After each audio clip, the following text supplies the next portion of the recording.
Trigonometric ratios. Question 1. Find the length of unknown sides and then find sine, cosine and tangent of each marked angle. So here we have a couple of questions to just make you understand what trigonometric ratios are and how to solve a right triangle, right? So in this particular case, we are given a right triangle ABC where C is 90 degrees and the two legs of this right triangle are 3 and 4. So we need to find what hypotenuse is. To find AB, the hypotenuse, we can use Pythagorean theorem, right? So we know AB equals to 3 square plus 4 square, square root, right? So we have 3 square plus 4 square, square root. Now which is square root of 9 plus 16, and we know that is 25, square root of 25, which is equals to 5. So we know this side is 5 for us, okay? So we found a side of the right triangle using Pythagorean theorem, right? So that is a good way of finding a side, right? Now let's find what trigonometric ratios are. So what are sine, cosine and tangent? Let's try to understand them now.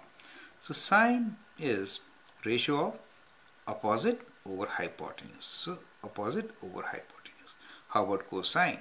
Cosine is adjacent over hypotenuse and tan is opposite over adjacent side. So that is how these trigonometric ratios are defined, right?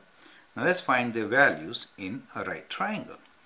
Sine is opposite over adjacent and we are trying to find sine of angle B, right? At this vertex B. We write like this. We write sine, they're all lowercase, okay? Sine B is equals to opposite over hypotenuse, right? So which is the opposite side to B? So when you look from B, opposite side is 3 and hypotenuse is 5 for us. So that is the value of sine B and this is the exact value. When we don't write it in decimals, we say exact value, okay? Now let's find cosine of B.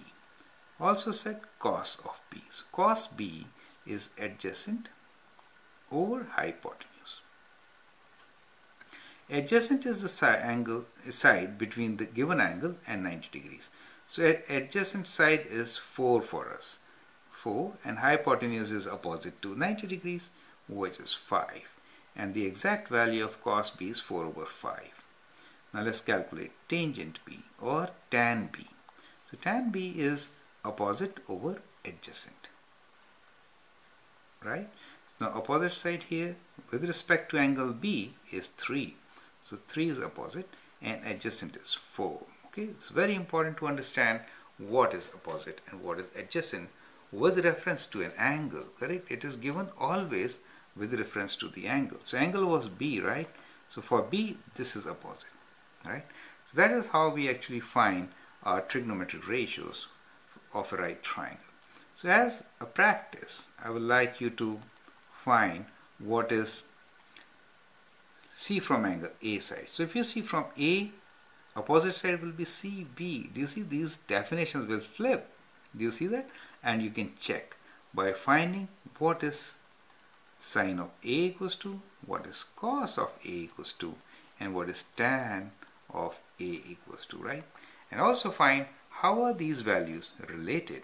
You'll find that sine B may be equals to cos of A, right? You may check why it is so. Because if you see from angle A, opposite side is 4, right? Which was the adjacent side earlier. So that's kind of interesting to note, right? So things flip and that is how you can explore the relations. Second, you can also explore from both these how tan is related with sine and cosine. You will also find that tan, let me write down here for you, that tan is equals to ratio of sine A over cos A. So if you do even for tan B, if you divide 3 by 5 by 4 by 5, you will get 3 over 4, which is tan B, right? Similarly, tan is ratio of sine and cosine. You can check with this. So do these checks while you practice in these set of 10 questions. That will help you understand and lay a good foundation for trigonometry. Thank you and all the best.